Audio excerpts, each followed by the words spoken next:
आज सरस्वती पूजा का दिन है। प्रातः श्री श्री ठाकुर जी ने अश्विनी दा को कहा, सुबह सुबह स्नान करके मां सरस्वती को पुष्पांजलि दी जाए। अश्विनी दा बोले, अब पूजा करने की ज्यादा इच्छा नहीं होती, इसके अलावा किस देवता की पूजा करूं?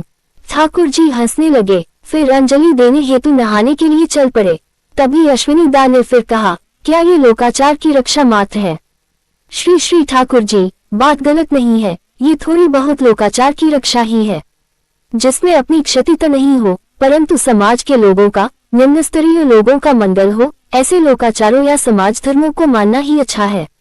सभी लोग तो उच्च तत्व नहीं समझते, पर जो समझते हैं वे सभी अनावश्यक समझकर यदि बाहरा पूजा आदि को अचानक छोड़ दे तो निम्न स्तरीय लोग भी देखा देखी छोड़ देंगे, किंतु वे उच्च तत्व समझने और धारणा करने में असमर्थ है, इसलिए उनकी क्षति हो जाएगी। प्रकृत सरस्वती पूजा है भजन। नोट, भजन से ठाकुर जी का तात्पर्य यहाँ साधारण भजन कीर्तन से नहीं है, वह एक साधना की अवस्था है, जैसे स्वस्तिनी व्रत है। आगे उन्होंने समझाया है कि भजन क्या है। संग्रहकर्ता अनाहत सदाविराजी शब्दधारा जो साधना फल से अपने अभ्यंतर में जागृत होता है एवं सुनाई पड़ता है, उसमें प्रक्रिया विशेष योग से मनोनिवेश करने को भजन कहते हैं। आज बाहर बैखरी शब्दयोग से गीतवाद आदि तथा भजन योग से बहुत अभ्यंतरस्य शब्द में मनोनिवेश करना ही है उस परावाक या परशब्द रूपिणी सरस्वती की पूजा है। परंतु सब लोग तो इन बातों को समझते नहीं और जानते भी नहीं। बाहरा पूजा के अधम होने पर भी लोगों को उसे करने से छुटकारा नहीं। कोट, इसके बाद स्नानादि करके श्री श्री ठाकुर जी अश्विनी दा के साथ अंजलि देने गए। अविनाश दा हंसते हंसते मंत्रोच्चारण कर रहे हैं तथा श्री श्री ठाकुर जी उसे दोहराकर अंजलि दे रहे हैं।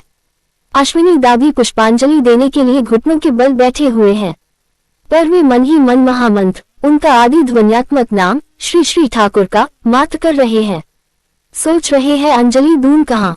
साक्षात प्रत्यक्ष देवता भवभयहारी जो परावाक सरस्वती के भी जनक है, जिनसे शब्द ब्रह्मा रूपिणी सरस्वती की उत्पत्ति हुई है, उस आदिपुराण पुरुष परमपिता के जो नरविग्रह आविर्भूत है, उस विग्रह चरण में या घटाधिष्ठित घड़े में स्थित देवी के चरणों में।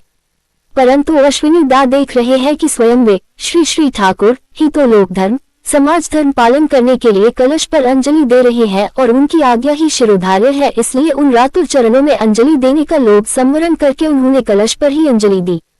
इन सभी बातों को एकांत में बैठकर अश्विनी दा नोट कर रहे थे।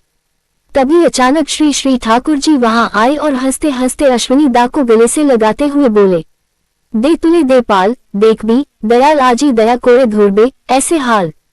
अमीय वार्ता पृष्ठ 90।